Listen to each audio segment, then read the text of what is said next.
Philippines ने पहली बार अपने ब्रह्मोस मिसाइल सिस्टम को सार्वजनिक रूप से दुनिया के सामने पेश कर दिया और इस प्रदर्शन ने सीधे चीन की नींद उड़ा दी है। फिलीपींस की मरीन कॉर्प्स ने अपने 75वीं वर्षगांठ समारोह में इतिहास रच दिया। इस मौके पर उन्होंने अपने बेस जंबालेस से पहली बार भारतीय ब्रह्मोस मिसाइल बैटरी का प्रदर्शन किया। इस बैटरी में शामिल है 2 मोबाइल ऑटोनॉमस लॉन्चर, जिनमें प्रत्येक में 2-2 मिसाइलें फिट हो जाती हैं, और 3 सहायक विमान, 1 मोबाइल कमांड पोस्ट MCP, एक रखरखाव सहायता वाहन।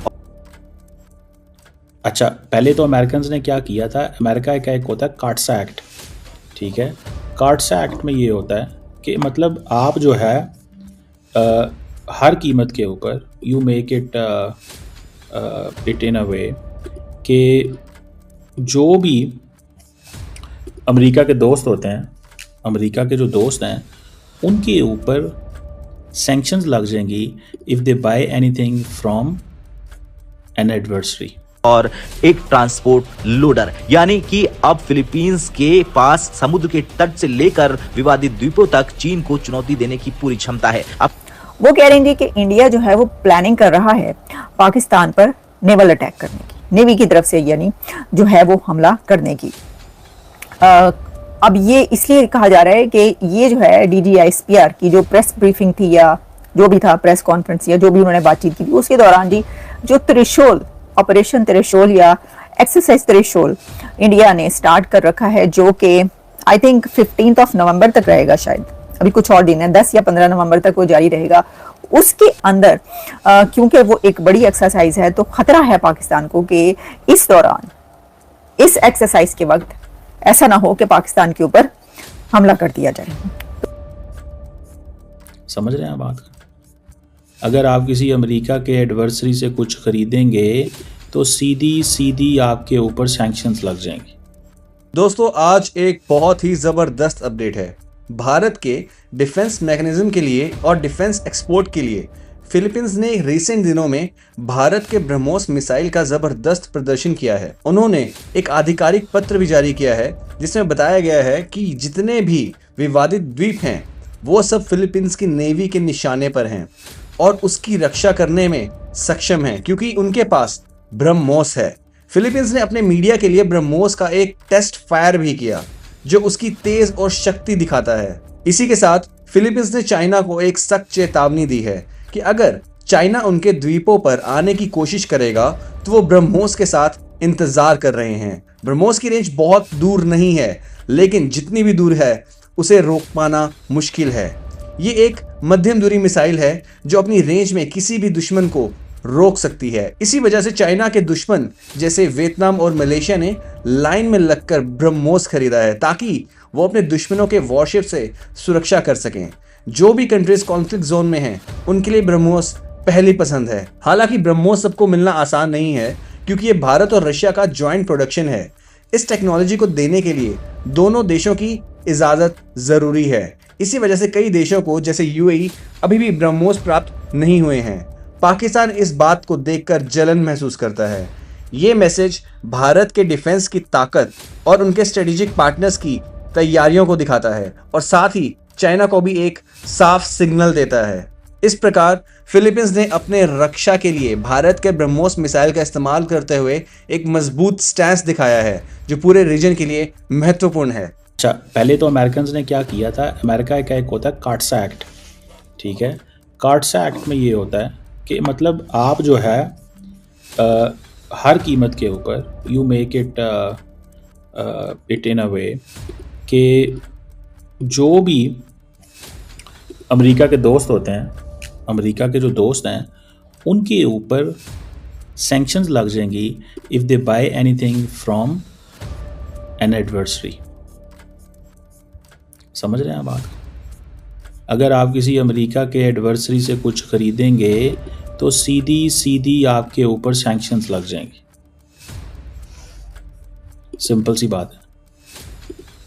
अब पहले भी अमेरिका ने अलाउ कर दिया था, क्या ट्रंप अलाउ करेंगे? ये सवाल है। वो तो तेल नहीं लेने दे रहे, और वो कह रहे हैं कि भाई सारी की सारी जो इकॉनमी है रशिया की, उसको मजबूत करने में इंडिया का हाथ, उसको मजबूत करने में इंडिया का हाथ है। This is what they are saying. अगर ये सिचुएशन है कि उस इकोनॉमी को मजबूत करने में इंडिया का हाथ है, तो फिर बात तो मतलब कुछ ना कुछ तो वो जैसे कहते हैं ना, गेम आउट ऑफ कंट्रोल होगी। फिर ये एक फैक्टर है। अब S-400 को अगर आप देखें तो S-400 बड़ी जानदार चीज़ है। वो कैसे? इंडिया के पास आई थिंक 5 बैटरीज हैं, if I am not wrong.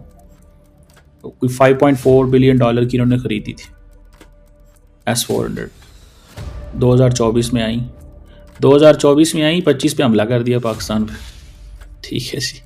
सो एक जो है इन्होंने पंजाब में लगाई है पाकिस्तान बॉर्डर पे, एक असम में है चाइना फ्रंट पे, एक राजस्थान में है, जो ये इसको नॉर्दर्न सेक्टर कहते हैं, लद्दाख फ्रंट। ठीक है जी, डिफरेंट इसमें है। 2 और आने हैं अभी। तो वो समझते हैं कि अगर हम ये भी लगा लेंगे तो हमें तो कोई कुछ कह ही नहीं सकता, हमें तो कोई कुछ कह ही नहीं सकता।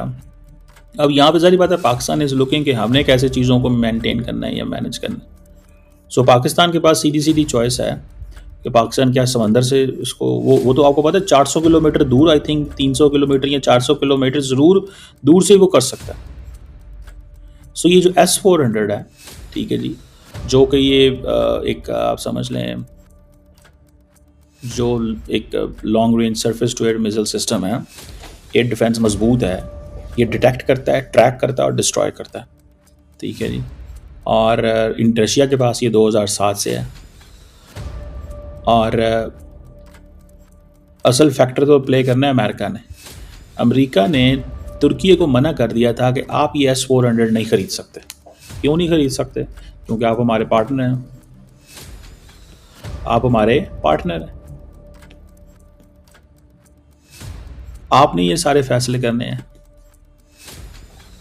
ठीक है जी, आप नेटो के मेंबर हैं, how come you decide this? आप इसको कैसे डिसाइड कर सकते हैं कि आप अकेले फैसला कर लेंगे? सो इंडिया के लिए ये बड़ा इंपॉर्टेंट है, बिकॉज इंडिया की ये एयर डिफेंस को स्ट्रेंथन करता है चाइना और पाकिस्तान। तो चाइना के पास भी S-400 है ये, बाय द वे। पाकिस्तान तो खरीद नहीं सकता, we don't have resources. Pakistan के पास चाइनीज डिफेंस सिस्टम है। तो इंडियन नेवी की तरफ से जो है वो अटैक होने के चांसेस हैं पाकिस्तान के ऊपर, ये कहा जा रहा है। पाकिस्तान के अंदर जो अथॉरिटीज इसके ऊपर बात कर रही हैं और जर्नलिस्ट, जैसे मैं देख रही थी कि मोहित पीरजादा भी इसके ऊपर बात कर रहे थे, और भी लोग जो है इसके ऊपर बात करें कि भाई ये जो है ना, ये खतरा है इंडिया की तरफ से। अब बात पता क्या, मैं आप इसके ऊपर मैं आप एक ही बात कहूंगी, वो ये